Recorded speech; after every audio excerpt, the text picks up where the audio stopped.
अस्सलाम वालेकुम दोस्तों, जैसे कि आप सब जानते हैं कि पाकिस्तान में बिजली की मुसलसल बढ़ती हुई कीमतों की वजह से सोलर पैनल लगाने का रुझान बहुत तेज़ी से बढ़ रहा है।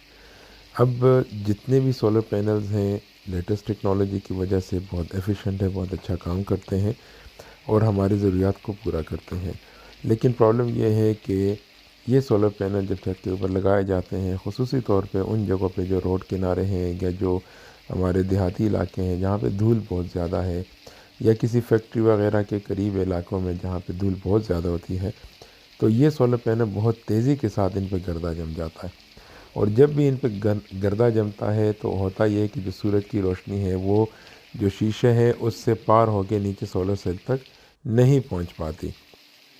और चूँकि जो सोलर पैनल्स हैं उनका जो उसूल है काम करने का, बिजली पैदा करने का, वो डिपेंड इस पे करता है कि सूरज की रोशनी इस ऊपर वाले शीशे के ग्लास को पार करने के बाद नीचे जो सोलर सेल है ब्लैक कलर का, वहाँ तक कितनी रोशनी पहुँचती है। जितनी ज़्यादा रोशनी पहुँचेगी इतनी ज़्यादा प्रोडक्शन होगी। अब अगर वो रोशनी कम पहुँच रही है तो प्रोडक्शन भी कम हो जाती है। तो इसलिए इन पैनल को साफ़ करना रखना इंतहाई ज़रूरी है। अब इस तरह के गर्दे को रोज़ साफ़ करना, ख़ुद जाना और सारे मामलात करना वो बहुत मुश्किल हो जाता है। तो इसके लिए फिर डिफरेंट टेक्नोलॉजीज़ हैं, जैसे कि ब्रश वगैरह से इसको साफ़ किया जा सकता है, लेकिन एक तो वो लेबोरियस है, मैनुअल है। दूसरा है कि जब आप ब्रश करते हैं और पानी अगर कम पानी डालते हैं तो क्या होता है कि शीशे पे स्क्रैचेस आने शुरू हो जाते हैं, जो अगेन नुकसानदेह हैं। तो इसके लिए ये जो सोलर पैनल वॉशिंग नोज़ल्स हैं हमारी, ये आप बड़े कामयाबी से इस्तेमाल कर सकते हैं इस पे। ये डेली के बेस पे आप इसको चला सकते हैं, 2-3 दिन बाद डिपेंड करता है कि आपके इलाके में गर्दा किस रफ़्तार से इसके ऊपर जम सकता है।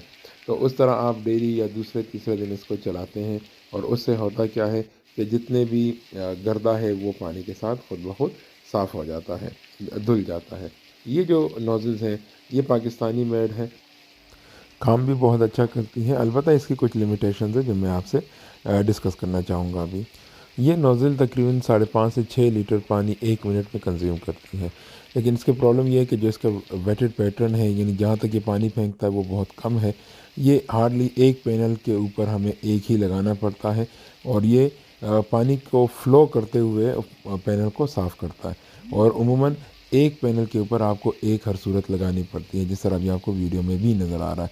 इससे होता ये है कि नंबर ऑफ़ नोज़ल्स हमें ज़्यादा लगानी पड़ती है, और ज़ाहिर सी बात है नंबर ऑफ़ नोज़ल जब ज़्यादा होंगी तो पंप भी बड़ा लगाना पड़ेगा, या फिर ज़ोन्स में तकसीम करना पड़ेगा, या फिर जो पाइपिंग का ख़र्चा है वो भी इसके साथ बढ़ जाएगा।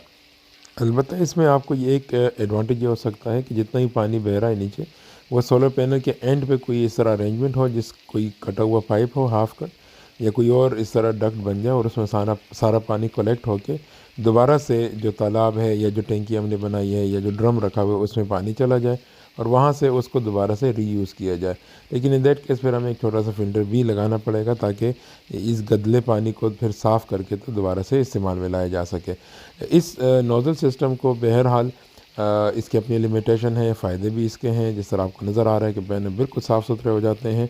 ये इसका बहुत बड़ा फ़ायदा है और ज़ाहिर सी बात है यही हमें चाहिए। अलबत्ता जो पानी है ज़्यादा लगता है थोड़ा सा, और दूसरा नंबर ऑफ़ नोज़ल ज़्यादा लगती है, जिससे पाइपिंग का ख़र्चा भी बढ़ जाता है और नोज़ल का ख़र्चा भी बढ़ जाता है, और समहाउ पंप का ख़र्चा भी इससे बढ़ सकता है। तो इस सिस्टम के फ़ायदे नुकसान दोनों मैंने आपके सामने रख दिए हैं। और दूसरी बात जो इम्पोर्टेंट है वो ये है कि इस पूरे सिस्टम को आप ऑटोमाइज़ भी कर सकते हैं, यानी आप उनको टाइमिंग दे सकते हैं कि ये खुद ही ऑन होगा, खुद ही ऑफ़ होगा। वो हमारे पास इम्पोर्टेड गैजेट्स है इसके लिए जो इसको ऑन ऑफ़ करते हैं। और याद रखते हैं कि ये जो नोज़ल है ये लोकल मेड है। उम्मीद करता हूँ कि ये वीडियो आपके लिए मुफीद साबित हुई होगी। अगर आपने ये नोज़ल्स लगवानी तो आप हमसे रब्ता कर सकते हैं। मज़ीद कोई रहनुमाई आपको चाहिए तो उसके लिए भी आप हमसे रब्ता कर सकते हैं, और आपकी कोई सजेशन हो तो कमेंट्स में ज़रूर लिखिएगा। अस्सलामु अलैकुम।